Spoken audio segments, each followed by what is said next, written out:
का हो सखी हवे सवखीन हो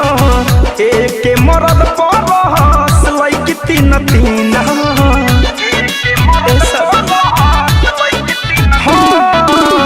सामर बात का हो सखी हवे सवखीन हो एक मरद परस लइक तीन तीन हो घूमेली सना मौली खाई के तू पता का जाने मॉडली स कैसे करिया था का जाने मॉडली स कैसे करिया था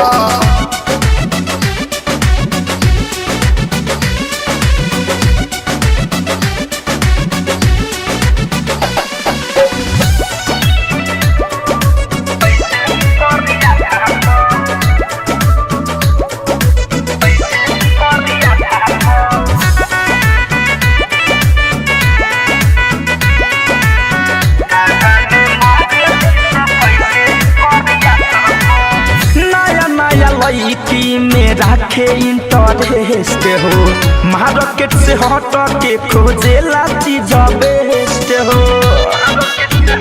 क्या बताइए सब नया नया लड़की में रखे इंटरेस्ट हो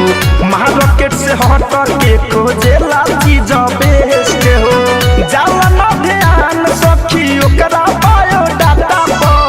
का जाने मॉडली स कैसे करिया था का जाने मॉडली स कैसे करिया था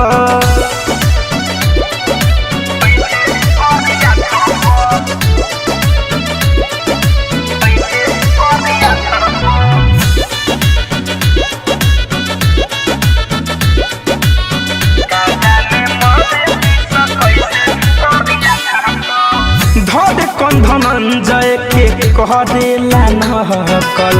पारोलर में जाके चमकारेला सकल